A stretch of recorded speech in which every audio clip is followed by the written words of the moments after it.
கோவை மேயராக திமுகவைச் சேர்ந்த ரங்கநாயகி போட்டியின்றி தேர்வு செய்யப்பட்டுள்ளார்.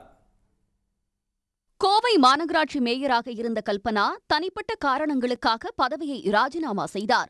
இதையடுத்து புதிய மேயரை தேர்ந்தெடுப்பதற்கான மறைமுக தேர்தல் இன்று நடைபெறும் என அறிவிக்கப்பட்டது. திமுக சார்பில் 29வது வார்டு கவுன்சிலர் ரங்கநாயகி அதிகாரப்பூர்வ வேட்பாளராக அறிவிக்கப்பட்டார். இதற்கான வேட்புமனு தாக்கல் காலையில் தொடங்கியது. திமுக சார்பில் மேயர் பதவிக்கு ரங்கநாயகி வேட்புமனு தாக்கல் செய்தார். மாமன்ற கூட்டத்தில் மொத்தமுள்ள 100 உறுப்பினர்களில் 97 கவுன்சிலர்கள் கலந்து கொண்டனர். திமுகவின் அதிகாரப்பூர்வ வேட்பாளரான ரங்கநாயகியை எதிர்த்து வேறு யாரும் மனு தாக்கல் செய்யாததால் அவர் போட்டியின்றி தேர்வு செய்யப்பட்டார்.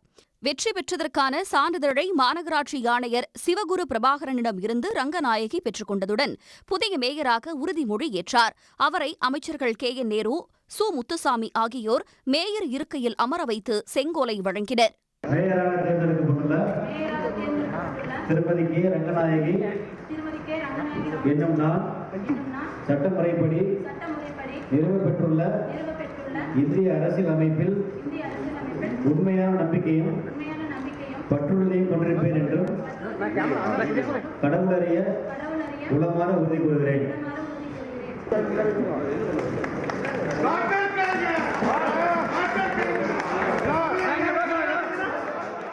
புதிதாக தேர்ந்தெடுக்கப்பட்டிருக்கிறார்.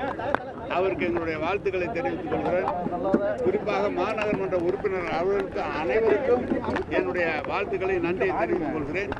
அந்த பணி சிறப்பாக செய்வதற்கு நாங்களும் அவர்களுக்கு உற்ற துணையாக இருப்போம் என்று தெரிவித்துக் கொள்கிறேன். கோவில் என்னோட வார்டை பற்றி தான் எனக்கு முழுசாக தெரிஞ்சுக்கணும்.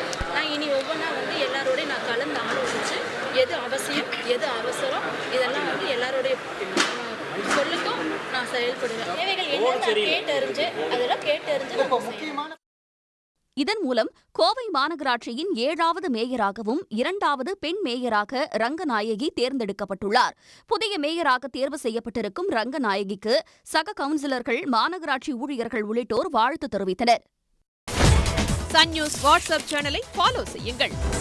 QR கோடை ஸ்கேன் செய்து சன் நியூஸோடு இணைந்திருங்கள்.